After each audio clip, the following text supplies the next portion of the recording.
प्यारे बच्चों, मैं ज्योति एसडीएस विद्यापीठ से आज हम लोग पढ़ेंगे कक्षा 4 हिंदी में हम लोग कक्षा 4 हिंदी में हम लोग क्या पढ़ेंगे आज? अध्याय 4। अध्याय 4 में क्या है? पहली उड़ान। क्या है? पहली उड़ान। पहली उड़ान का अर्थ होता है पहली बार उड़ना।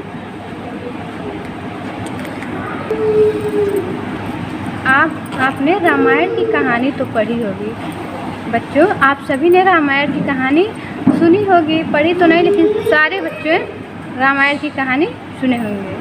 उसमें वर्णन है कि रावण सीता को आकाश मार्ग से लंका ले जाता है। रावण सीता जी को आकाश मार्ग से लंका ले जाता है। राम लंका से पुष्पक विमान में बैठकर अयोध्या लौटते हैं। राम लंका से पुष्पक विमान में बैठकर अयोध्या लौटते हैं। पुराणों में भी इस तरह की कथाएं हैं। पुराणों में भी इस तरह की कथाएं हैं जिनमें मनुष्य के उड़ने का वर्णन है। जिसमें मनुष्य के उड़ने का वर्णन है। ये प्राचीन कथाएं आज कितनी सच लगती हैं। ये जो पुरानी कथाएं हैं आज सच लगती हैं। अब तो मनुष्य उड़ता है।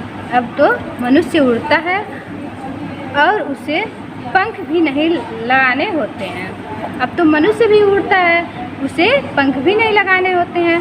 उसकी उड़ने की गति भी इतनी तीव्र होती है। तीव्र का अर्थ होता है तेज। गति मतलब चाल। उसका गति इतना तेज होता है कि तेज तेज से उड़ने वाला पक्षी भी उसे पकड़ नहीं सकता। कि तेज तेज से पक्षी उड़ने वाला पक्षी भी उसे पकड़ नहीं सकता है। यह मनुष्य की लगन है कि आकाश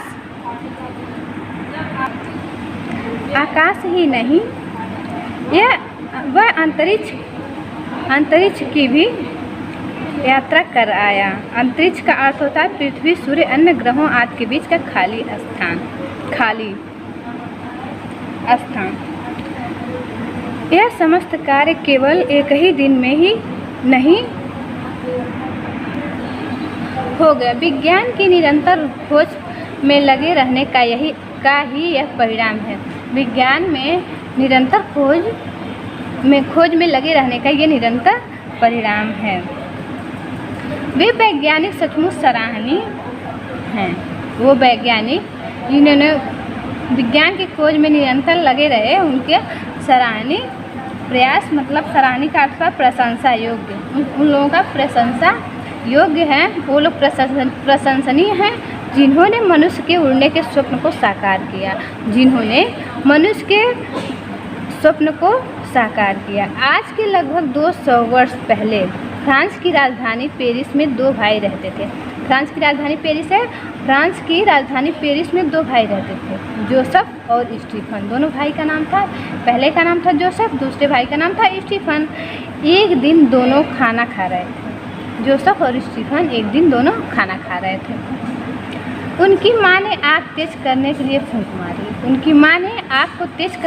फूंक मारी तो धुएं के साथ थोड़ी सी राख भी ऊपर उड़ गई। जब उनकी माँ आग तेज करने के लिए फूंक मारी तो थोड़ा सा फूंक के साथ थोड़ी सी धुआं ऊपर उड़ गई। जोसेफ यह देखकर उछल पड़ा। फिर उछलना मतलब तो कूद पड़ा। वो बोला, देखा धुआं राख को ऊपर उड़ा सकता है।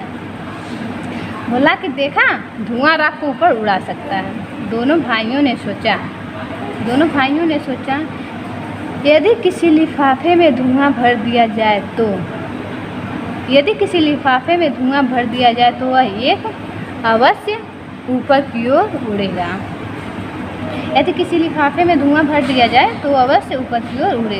फिर क्या था, उन्होंने झटपट कई प्रयोग कर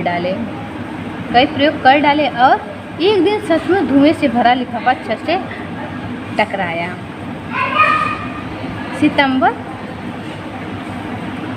सितंबर सन 1783 के दिन दोनों भाइयों ने एक बड़ा गुब्बारा उड़ाया।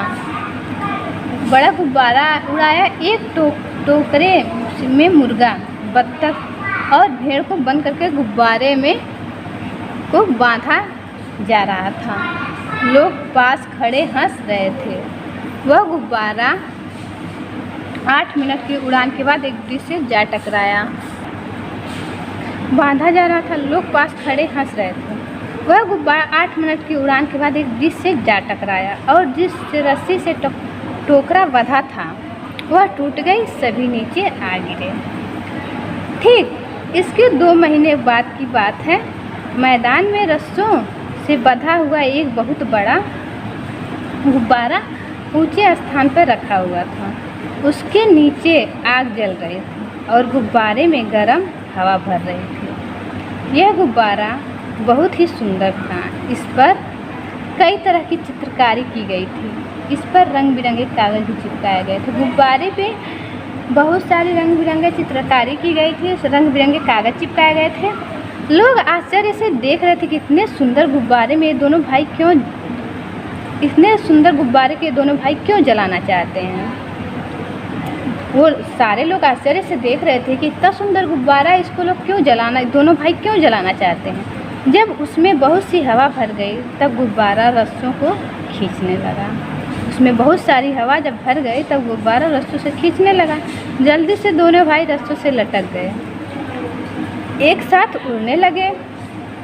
सूर्य की रोशनी से गुब्बारे रंग बिरंगे कागज़ चमक रहे थे। नीले आकाश में यह दृश्य बहुत ही सुंदर लग रहा था। लोग प्रसन्नता से तालियां बजा रहे थे। जानते हो यह गुब्बारा कितना ऊंचा गया? यह लगभग 900 मीटर की ऊंचाई तक गया और इसने लगभग 900 मीटर की ऊंचाई तक गया और इससे लगभग 2 किलोमीटर की यात्रा की, फिर यह नीचे उतर गया। प्यारे बच्चों, अध्याय 4 का कुछ भाग हम लोग पढ़ चुके, कुछ भाग हम लोग आगे वीडियो में देखते हैं। तब तक आप लोग इसे पढ़ेंगे और समझेंगे। धन्यवाद।